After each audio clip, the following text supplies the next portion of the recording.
Seriously, I can't help myself. Any opportunity to take plants with me out on the road and I'll jump at it. In this case, I'm at Camperdown in inner Sydney at a place called Pocket City Farm. And the area in front of me used to be bowling greens, but it's been transformed into an urban veggie paradise. I can't wait to plant this for the local insects. But first, let's see what else is on this week's show. I'll show you a small garden in South Fremantle that I've been wanting to visit for ages. It's filled with artistic works, it's full of great plants, and you'll meet the characters behind it. These are a mix of hanging basket and bonsai. They're called kokedama, and I'm going to show you how to make them. Some plants really suffer over the winter, and many seedlings and cuttings just won't grow. But I've got a solution. Build a cold frame. I'll show you how. I love being out in the country, the wide open spaces and fresh air. But for those of us living in the city, it's concrete and traffic. Well, the two, country and city, can come together. That's why I'm off to the Pocket City Farm. Let's go, let's go.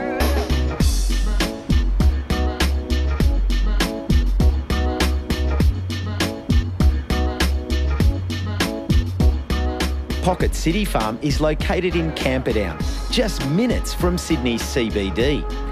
Emma Bowen is the general manager. In the city, it's really easy to sort of take for granted that your food just comes to you and, you know, it's just there. You go to the shop, you buy it. We don't ever get that connection with the effort that goes into it and like the massive undertaking it is to even grow our food. Pocket City Farm is part of a larger community-focused project supported by Marrickville Council and the Canterbury Hurlston Park RSL. It's called Camperdown Commons, and it's hard to believe that where there are now veggie beds, there used to be bowling greens. When we first came to the site, it was abandoned bowling club. So Camperdown Bowling Club was operating as a lawn bowls club from the 50s. It closed down in 2012 and it was sitting here sort of disused for around 2 years. Obviously in cities, the state of our soil can be a condition, like you've got to look out for heavy metals, and we've done so much soil testing here just to make sure it's safe, and we've been really lucky in that it's very clean. I guess the main objective is, well, obviously to produce food, but we want to make sure that we create this space that is a bit of an interactive hub for the community that it's in. Michael Zagaridis is the farm manager. How did you set it up? We first wanted to create the beds, and we've got 17 metres width. We wanted to just make each bed 1 metre wide, so it's 70 centimetres for the bed and 30 centimetres for the path. That's kind of how we ended up laying it out. They're quite long, which is about 35 metres, which means you can fit a fair amount of veggies in this space. We're playing around with how we can maximise the different things that we can grow in a space like this. For example, we're doing a row of leeks down the centre here, and to maximise what we can fit into the bed, we've actually intercropped some pak choi on the shoulder here. So these pak choi are pretty close to being ready to harvest. Once we do harvest them, that means we can bring some of the soil from the shoulder into blanch up the leeks. Now, blanching is pretty important. It's a way of hiding the sunlight from the stem of the leek, which gives it that really nice white colour, which is, you know, what people really look for in a leek. So out here, Costa, something really exciting, fully fledged food forest that's going to run all on the inside verge. So we're going to be planting a whole bunch of fruit trees here, some edible herbs, lots of ground cover, all for the community to come and take advantage of. I mean, this is the part that I really enjoy, where a verge can be made productive. And this is a huge verge space. It's massive. It runs the whole length of the bowling club. So there's going to be tons of room to jam-pack lots of edibles. At the moment, we've planted a whole bunch of fruit trees. They're only small, still quite young. A lot of them were planted last week, but they're going to get quite big and hopefully bear a lot of fruit for the community. Now, Zag, I felt like I couldn't come to the project without contributing, and I've brought you a selection of plants here. There's a few different varieties of salvia. There's your classic Marguerite daisies. Yeah, beautiful. A white one and a pink one. And then this one, a hummingbird mint. Oh, wow. So between those, I thought, you know, that can be a really nice understory out here in the food forest. Oh, these will make a great addition to the Look, food there's forest. already some insects buzzing around. They can see the flowers. So yeah, what do you want to do? Which ones? Perfect, mate. I reckon maybe we'll throw a salvia in here. Yeah. And maybe the white daisy we can throw over where the boys The are white shoveling. daisy. She loves me. That'd be She great, loves me mate. not. Thanks so much.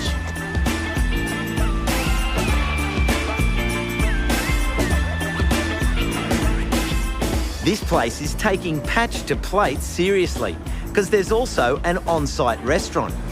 Gareth Howard is the executive chef.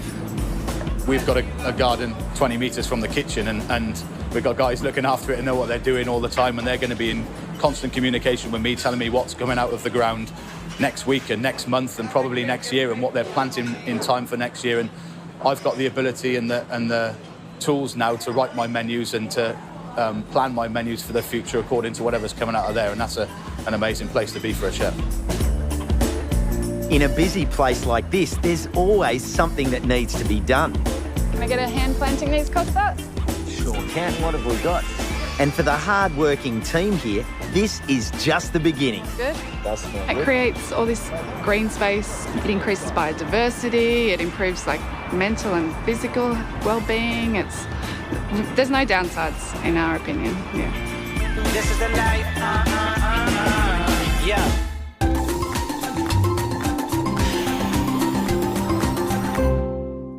You will need to water indoor plants in winter, though perhaps not quite as much as you do in summer. Remember, the only water indoor plants are going to get is the water you give them. It's a good idea to put your finger into the mix some way down into it, not just at the surface, and see how moist that potting mix is. It'll give you a really good sense of whether you need to apply more water. Remember too that if you've got heating on in your house through the winter, then they may dry really quite quickly, and you may find there's not a lot of difference between summer watering and winter watering. Many indoor plants also benefit from having a little bit of moisture or humidity around their foliage, so keeping them a little bit damp has benefits from that point of view too. The simplest way to tell if bananas are ready for picking is when they start to change their colour. Cut off a hand, bring it indoors and ripen it. I've got a friendly flying fox called Eric, and he's a frequent visitor, and he can sense a week before any colour change when they're ready for him to eat. So I follow his cue, and that way I get my bananas a little bit earlier than I would normally. We're always asked about citrus, including how big a pot do the plants need? Well, it depends on the type of citrus you're growing.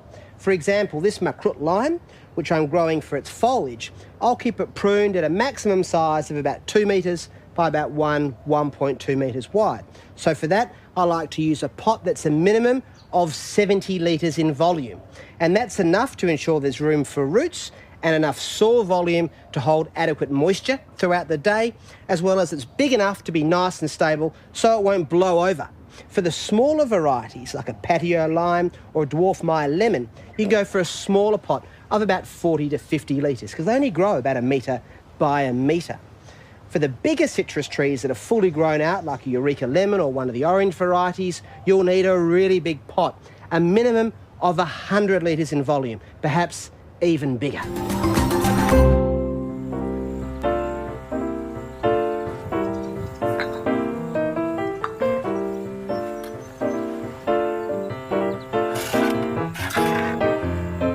I love gardening in a cool climate. You can grow such a diverse range of plants, but there is a downside.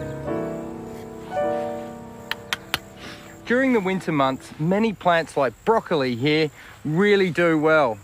But a lot of plants tend to suffer, and certainly a lot of cuttings and seedlings just don't grow in the cold. But I've got a cheap and easy solution to keep them healthy and powering along. And this old window here is all part of it.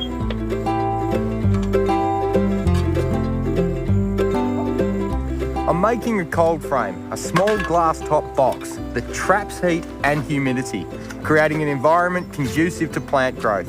I've measured up my glass frame and I've built the box to about the same size. And I've sunk the box in the ground. This is to utilise the insulation properties of the soil. Now you can use any solid material, but I prefer bricks because they heat up beautifully during the day and release that heat at night to keep my plants nice and warm. I don't know how happy my dad will be with my bricking effort, but hey Dad, I'm a gardener. Now I just have to leave this for 24 hours so the mortar can set. Okay, the mortar's hard. Now to fill the cold frame with compost. I've just knocked up this timber frame that'll sit on my brickwork that I can hinge my glass to.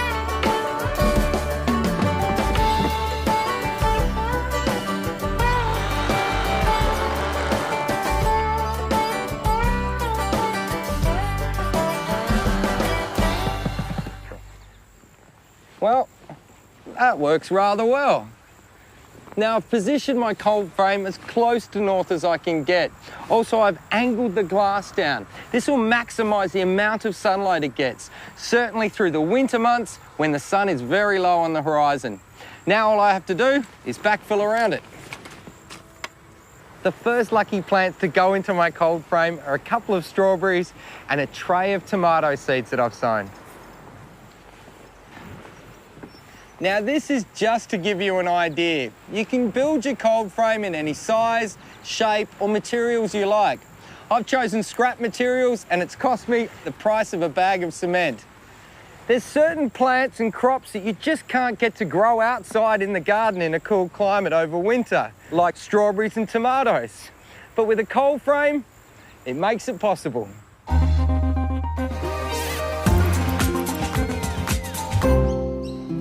Isn't that gorgeous? Clematis cerosa Wisley Cream, a beautiful winter flowering clematis with an evergreen foliage a little like a fern's. Now, you might look at that and think it reminds you a little bit of a hellebore. They're quite similar flowers, and it's not surprising. They're both in the Ranunculaceae, the buttercup family. This is native to the islands off the coast of Spain in the Mediterranean, and that means it's really quite a drought-tolerant and tough little plant. But this one over here, this is not only tough, it's a bit of a bully boy. It's Cobia scandens, known as the cup and saucer vine. And when you hold it up like that, well, you can see why. There's the saucer and there's the cup. You know, this is a pretty good evergreen climber, particularly if you've got a lattice or a fence and you want to screen out your neighbour, because it gives you a really good screen in a relatively narrow space.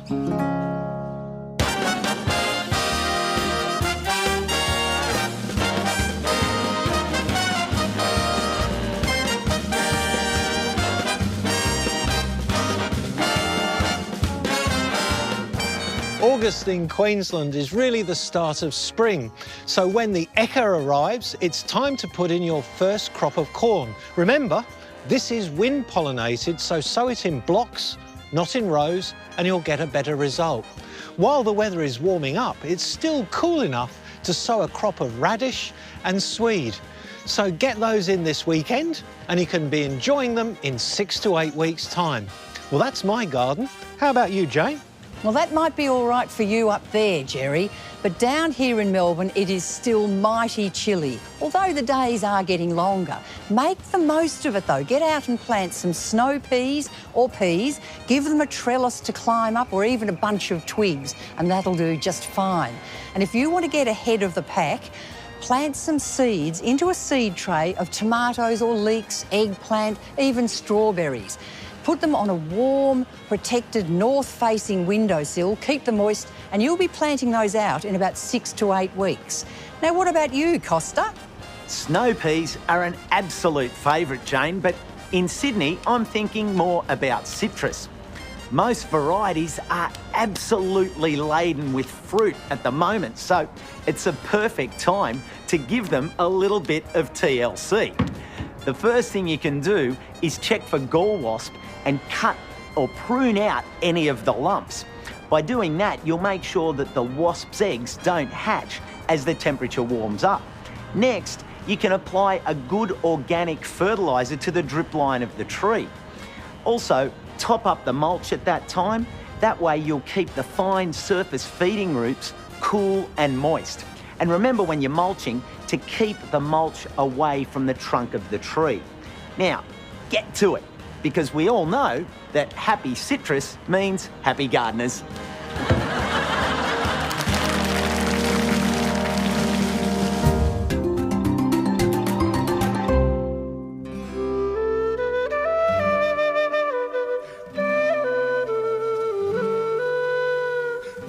I'm doing something creative here. Hi there.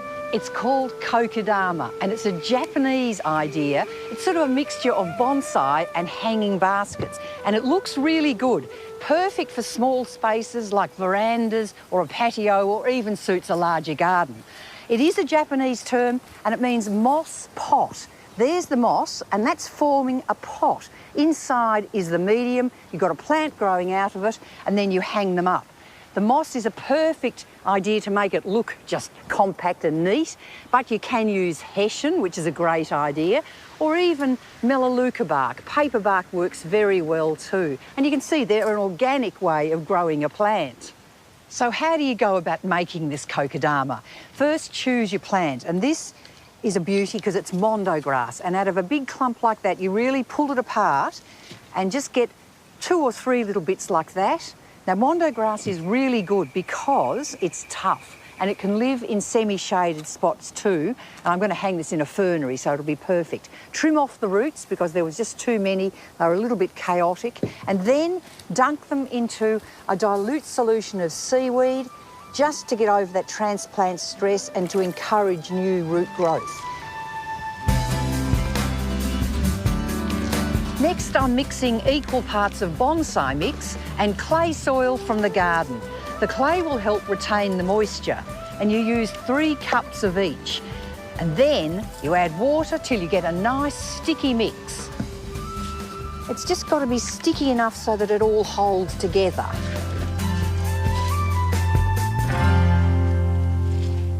I've got 2 circles of hessian, about 25 centimetres in diameter. That's going to form the basis of the pot. But first, I just need to cut some slits into that hessian, just a couple of them, just so it's easier to tie the whole thing up around the clay ball.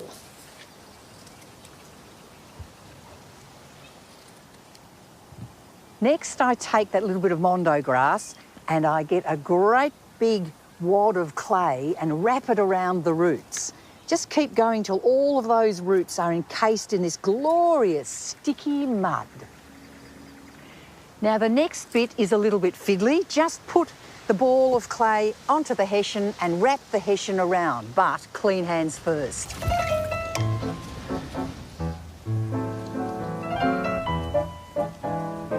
Ooh, this does remind me of wrapping up a plum pudding.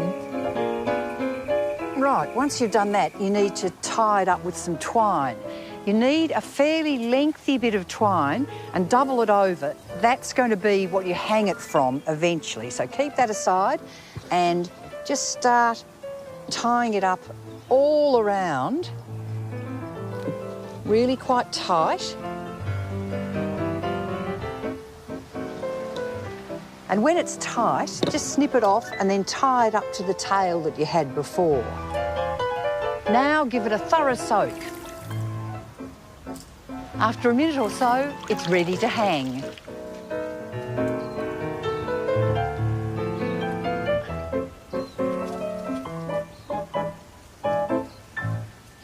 Mist your kokedama a few times a week to increase humidity. And when it feels light, you know it needs to be watered. And to do that, just give it a soak.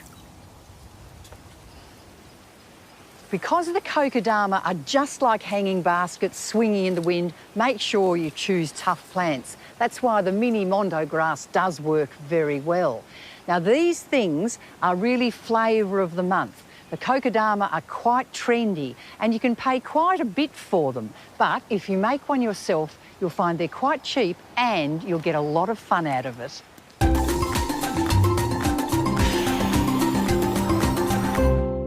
How do you know the right material to take for the right cutting for the right time of the year? Well, I'm going to use this cherry tree as an example. This terminal bud here, when it shoots in spring, any growth that it develops, we call softwood cuttings. They take easily, but they're very tender. And this next bit of growth here, this is what we call semi-ripe or semi-hardwood. These are taken anywhere from spring through summer. And then if we get to this junction point, you'll see there's a scar. We call this the bud scar, and it's in between the 2 years' growth. So if we go past the bud scar, this is our hardwood, and these are the cuttings that we take over the winter.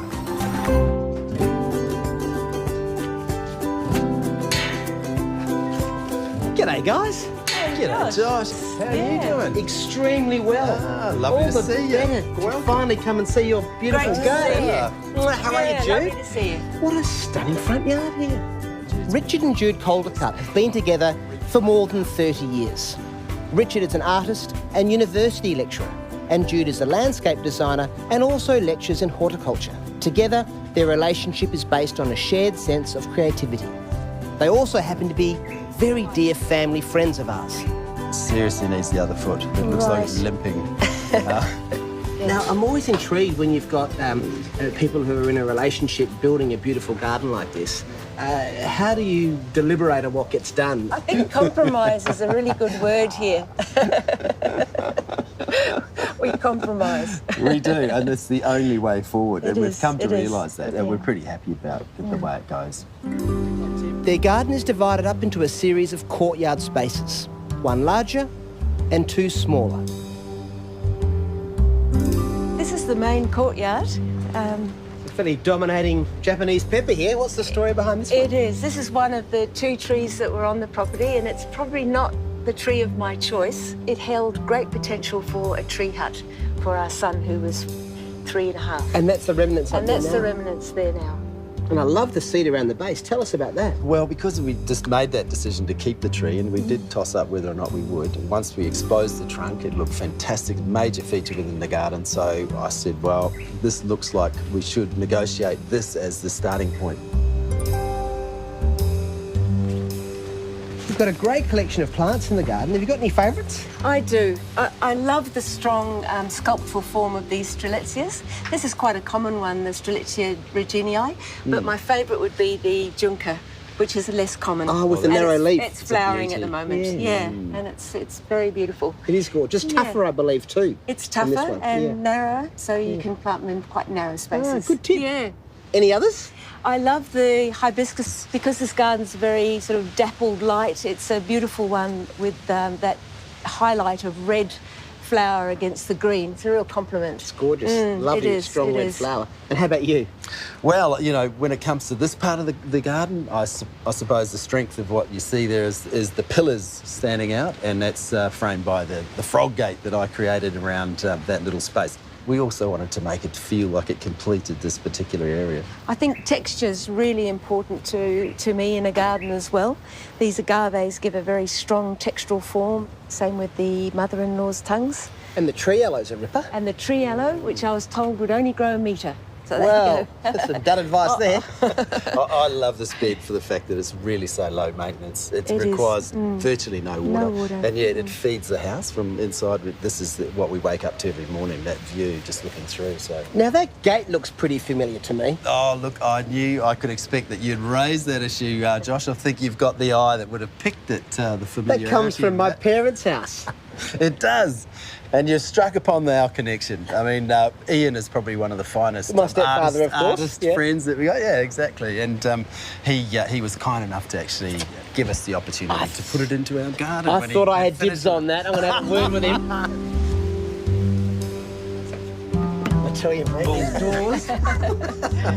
They're mine. You're not having them. Seriously, what a great little courtyard. It is, it is. You've got So this is a studio in here. the studio. So that's living right, space? Living space, and then Boston ivy growing here to cool it down in summer. Splash of colour here with the bougainvillea. And Local insulating, limestone? yeah, insulating Yeah, properties of the properties. local limestone, which is a very useful building block. It's a great little space.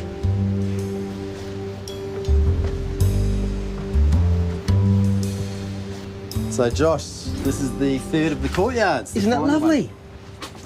Well, it's as you can see, it's an intimate space. Yeah, and Yeah. The plant choice, nice dark green leaves with the citrus. The and- citrus, yeah, this is an incredibly hot little space, so I've used it to grow the citrus in the pots. and the guava here? And the strawberry guava, and to encourage the neighbour's fig. Is that next door through there? Through the window. That little view to Yeah, next door. 'cause- Are you training it through? Definitely, yeah.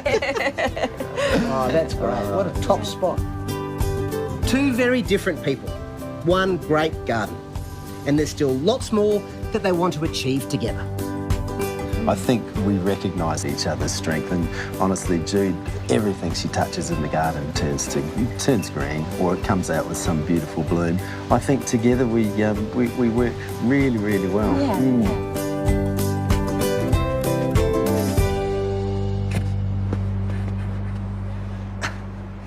Well, that's it for this week. I hope you've enjoyed a behind-the-scenes look into the workings of the Pocket City Farm, and that there's some ideas that you can take and apply in your gardening, but even better, apply in your community. Now, just before you go, we need your help. We're actually revamping the Gardening Australia website, and if you jump on our homepage, there's a short survey. Fill it in and have your say. We'd really appreciate it. Now, let's have a look at what's coming up on next week's show. Behind me is Kudo Hidetoshi, and he's what's known as a citizen scientist. I'll introduce you to him and we'll find out more about his amazing plant discovery. I'm in a beautiful cottage garden in Adelaide that's as colourful as the gardener that created it. And I'll be showing you how to make a cheap and easy glass cloche to protect the seedlings in your garden.